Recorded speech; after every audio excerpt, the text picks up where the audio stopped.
With any new dataset, the first thing you may want to calculate are the measures of central tendency.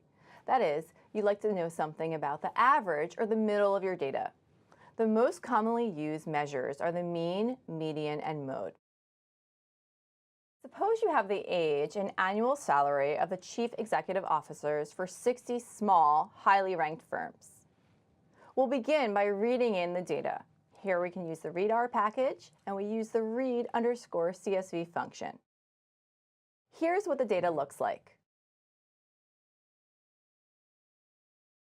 The first column shows the age of the CEO. The second column shows the salary of the CEO, including bonuses in thousands of US dollars. Each row is an observation for a unique CEO. Attaching our data.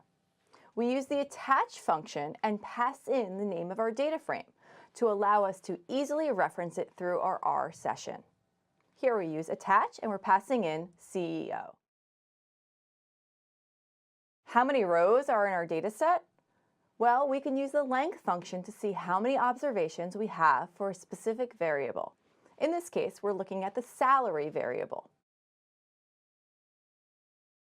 Now, let's determine what the average or mean salary is for the 60 CEOs in our data sample. We use the mean function and we pass in the column salary. Why do you think NA was returned and not the mean? This indicates that the mean function cannot be computed given the current values in the salary column. This could be because there are non-numeric values in the column or there are NA or null values. We can check to see if there are NA values by using the function called is.NA and passing in our CEO data. You'll notice what is returned is a matrix of logical values. Where there is a value of false, this means NA value isn't present. When the value is true, there is an NA value. Upon closer inspection, we can see that there is one NA value on the output of line 30. The true value refers to the salary field on row 30. So we can deduce that we have one observation with an age value, but not a salary one. We have a few options. We could replace the NA value with the correct salary. However, this would require us to actually have this data, which we do not. So we will have to do our computations and omit the NA value. The best way to approach this problem is not to remove the NA values from the dataset completely, but rather add a special parameter to our mean function called na.rm equals true. By setting na.rm to true, we will omit any NA value from our mean calculation. Let's try it. Now we can take this output and contextualize it for a report. We use the mean function, we write out a sentence, and we pass in our mean value. Oops, we have a few more fixes to make. We need to round the mean to 2 decimal places. To do this, we can simply pass in the entire mean function into the round function as the first parameter, and then add the number of decimal places as the second parameter. So here we're using the round function, we're passing in the mean, and we're rounding to 2 decimal places. Next, let's include a $sign. This is easy. It requires us to change the text. Here we've just added a $sign. Finally, the mean value needs to be in thousands of dollars.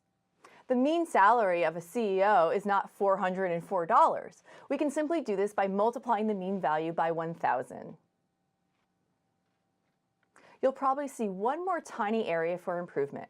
This is the thousand separator. We can add this. Here's the code. You try it. We're using a function called pretty_num. We pass in the mean salary. We use a parameter called bigmark, pass in a comma, and we set the scientific notation to false. You may want to compute some other statistical measures such as the variance or standard deviation. Again, R makes these easy to compute. We use the var function to look at the variance in salary. Var, pass in salary, make sure to add the parameter na.rm equals true. Go ahead and format this output as you did for the mean. Next, we can compute the standard deviation by just taking the square root of the variance. We use the square root function, and then we pass in the variance function with salary na.rm equals true. Or we can simply just use the SD function for standard deviation. To compute the median salary and age, use the median function. Median, pass in the age, na.rm equals true. You'll see the output is 50. The median salary here is $350,000. Compute the minimum and maximum values using the min and max functions. Here we can look at the minimum salary in our data set and the minimum age. So you'll notice that the youngest CEO in our data set is 32 years old, and the oldest one is 74. An alternative way to compute summary statistics is to use the summary function. We just pass in the CEO data frame into the summary function, and it returns the minimum, the maximum, the median, and many other statistical measures of central tendency. Go ahead and try out the summary function for yourself.